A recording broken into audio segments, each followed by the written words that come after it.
श्री शिवाय नमस्तुभ्यम महाराज।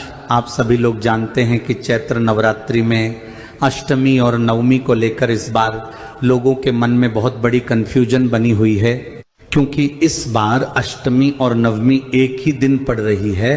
पर कुछ लोगों का मानना है कि अष्टमी और नवमी अलग अलग दिन है। महाराज, अष्टमी और नवमी की पूजा कब होगी, कन्या पूजन करना किस दिन सही होगा, सारी अद्भुत जानकारी हम आपको इस वीडियो में देने वाले हैं। महाराज, चैत्र नवरात्रि के पूरे 9 दिनों में 9 देवियों की पूजन की जाती है। इसमें कई सारे लोग 9 दिन के व्रत रखते हैं, तो कुछ लोग पहले और आखिरी दिन का व्रत रखते हैं। और नवरात्रि के व्रत में 9 दिन या 8 दिन व्रत रखने के बाद कन्या पूजन किया जाता है, जो कि अष्टमी या नवमी के दिन ही किया जाता है। महाराज, सबसे पहले हम आपको अष्टमी और नवमी तिथि का कंफ्यूजन क्लियर कर देते हैं कि आखिर आपको अष्टमी का व्रत कब रखना है, नवमी का व्रत कब रखना है, कन्या पूजन कब करना है और कन्या पूजन का शुभ मुहूर्त क्या है। महाराज, इस बार अष्टमी तिथि की शुरुआत 25 मार्च को दोपहर में 1:51 से हो रही है और अष्टमी तिथि की समाप्ति 26 मार्च को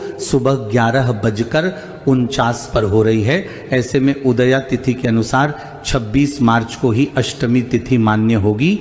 महाराज, जो भी लोग नवरात्रि में अष्टमी की पूजन करते हैं या अपने 9 दिनों की या 8 दिनों की व्रत को खोलते हैं या कन्या पूजन करवाते हैं, तो उन सभी लोगों को इस बार 26 मार्च को ही अष्टमी तिथि मानते हुए ये सारे कार्य करने होंगे। महाराज, वैसे तो कन्या पूजन सुबह के समय जितना जल्दी हो जाए उतना जल्दी करना सही होता है, तो इस बार अष्टमी तिथि को यानी कि 26 मार्च को सुबह 11:49 से पहले आप अष्टमी का पूजन और कन्या पूजन जरूर कर ले, क्योंकि इसके बाद नवमी तिथि शुरू हो जाएगी।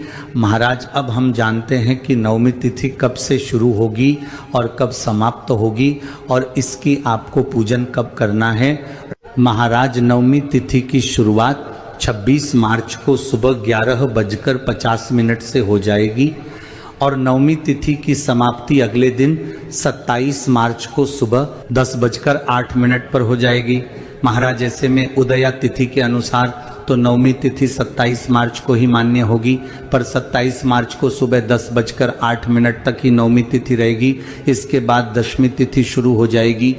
महाराज, अगर आप लोग नवमी की पूजन करते हैं और आपके घर में नवमी के दिन ही कन्या पूजन किया जाता है, तो इस बात का ध्यान रखें कि 27 मार्च को जो लोग नवमी तिथि मान रहे हैं उन सभी लोगों को सुबह 10:08 से पहले नवमी की पूजन करनी होगी, कन्या पूजन करना होगा और अपने व्रत को खोलना होगा। इसके अलावा कुछ लोग 26 मार्च को अष्टमी और नवमी एक ही दिन मान रहे हैं, तो उन लोगों के लिए बस यही कहना है कि आपकी अष्टमी पूजन, कन्या पूजन और अष्टमी के जो भी सारे कार्य हैं वह आप सुबह 11:49 से पहले कर ले। और जिन लोगों के घर में नवमी की पूजन और कन्या पूजन होती है वह लोग 26 मार्च को सुबह 11:49 के बाद ही अपनी नवमी तिथि की पूजन वगैरह कर लें। महाराज, 27 मार्च को नवमी मानने वाले सुबह 10:08 से पहले अपनी नवमी की पूजन वगैरह कर ले।